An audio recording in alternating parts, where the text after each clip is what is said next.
Di sini saya akan membahas mengenai definisi agama. Banyak istilah yang menunjuk pada pengertian-pengertian agama. Di antara lain dikatakan agama berasal dari bahasa Arab, bahasa Eropa, bahasa Sanskerta, dan bahasa Semit. Yang pertama adalah bahasa Arab. Di dalam bahasa Arab, agama dikenal dengan istilah din, yang berarti menguasai, menunjukkan, patuh, hutang, balasan, dan kebiasaan. Memang, pada kenyataannya, agama menguasai diri seseorang. Agama membuat seseorang patuh dan tunduk terhadap Tuhan dengan menjalankan peraturan-peraturan yang ada di dalamnya. Selanjutnya, agama membawa seperangkat kewajiban-kewajiban yang jika tidak dilaksanakan akan membuat pelakunya berhutang. Dari pemahaman terhadap kewajiban dan kepatuhan berakibat pada balasan. Balasan yang baik dari Tuhan diberikan kepada mereka yang patuh dan menjalankan kewajiban yang ada. Sebaliknya, balasan yang buruk dari Tuhan bagi yang tidak menjalankan kewajiban dan kepatuhan. Pada akhirnya, penguasaan agama atas seseorang, tunduk dan patuhnya seseorang pada agama akan menjadi suatu kebiasaan. Yang kedua, dalam bahasa Eropa atau tepatnya Latin. Agama berasal dari kata religion yang berarti menguasai, menunjukkan, dan patuh. Maksudnya bagaimana? Maksudnya, orang ketika beragama berarti ia menundukkan diri dan patuh terhadap agama tersebut, sehingga akan menghasilkan ketertiban dalam kehidupannya. Yang ketiga itu dalam bahasa Sanskerta. Agama dalam bahasa Sanskerta berasal dari kata a dan gam. A artinya tidak dan gam artinya pergi. Berarti agama artinya tidak pergi, tetap di tempat dan diwarisi turun-temurun. Ada juga yang mengatakan bahwa gam itu artinya kacau. Jadi berarti agama artinya tidak kacau. Agama juga berarti kitab suci atau teks. Jadi semestinya agama itu memiliki kitab suci. Yang selanjutnya atau yang terakhir itu bahasa Semit yang berasal dari kata din yang artinya undang-undang atau hukum. Assalamualaikum warahmatullahi wabarakatuh. Saya akan meneruskan materi yang tadi dibawakan oleh Mbak Sita, yaitu tentang sejarah agama. Yang saya akan jelaskan yaitu 3 agama, yaitu agama Islam, agama Kristen, lalu agama Yahudi. Yang pertama, agama Islam. Agama Islam merupakan agama yang dibawa oleh Nabi Muhammad SAW pada sekitar abad ke-7 Masehi yang berpusat di Mekah, Madinah. Agama ini berkembang dengan begitu cepat setelah kurang lebih 23 tahun dan kelahirannya setelah Rasulullah wafat. Kepemimpinan umat Islam diganti oleh Khalifah Abu Bakar As-Siddiq, lalu dilanjutkan oleh Umar bin Khattab. Pada masa Umar, Islam mulai bersebar ke Syam, Palestina, Mesir, dan Irak. Kemudian pada masa Khalifah Utsman bin Affan, Ali bin Abi Thalib, Bani Umayyah, dan Bani Abbasiyah, Islam telah menyebar ke Tiongkok, Cina, bahkan ke seluruh penjuru dunia. Nah, strateginya itu yang dilakukan oleh khalifah itu macam-macam, tapi tidak dengan kekerasan.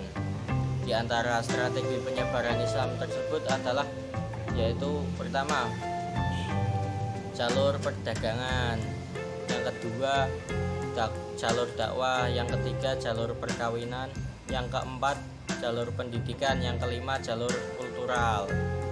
Selanjutnya yang kedua adalah agama Kristen.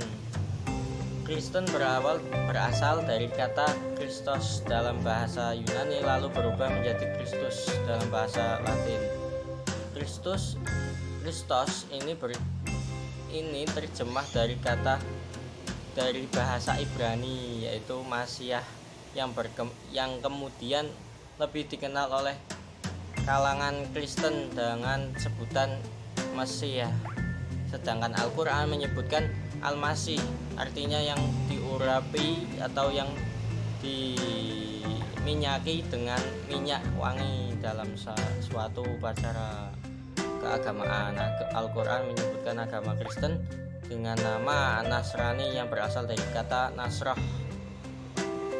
Tempat kelahiran Nabi, yaitu tempat Nasrah itu tempat kelahiran Nabi Isa, juga sering disebut dengan agama Masih yang diambil dari kata Al-Masih. Selanjutnya yaitu agama Yahudi. Para ahli ilmu agama mengungkapkan bahwa kisah agama Yahudi berawal dari peristiwa hijrah dan perjanjian. Peristiwa hijrahnya Ibrahim dari kota Ur di Kaldea Babylon ke daerah Kanaan, kini menjadi Palestina, sekitar tahun 2000 silam Masehi, merupakan awal sejarah agama Yahudi. Dalam Bible diceritakan bahwa Tuhan menjadikan Ibrahim sebagai seseorang yang taat kepada Tuhan dan memanggil Ibrahim untuk meninggalkan tanah kelahirannya dan menjanjikan dia berkat yang besar sebagaimana dalam Kejadian. Jadi Nabi Ibrahim itu dijanjikan oleh Tuhan. Jadi Ibrahim itu dijanjikan oleh Tuhan untuk pergi jauh dari kampung halaman dan dari rumah bapakmu menuju tanah yang aku akan turunkan kepadamu. Aku akan membuatmu dan aku akan menjadikanmu berkat. Aku akan memberkati siapa saja yang memberkatimu, dan akan mengantuk siapa saja yang membentuk kamu dan mengutuk kamu, dan semua keluarga di bumi akan diberkati oleh kamu. Perintah ini dikarenakan perintah ajaran ketuhanan yang monoteis dan pengaruh buruk yang akan ditimbulkan dari Raja Namrud kepada Ibrahim.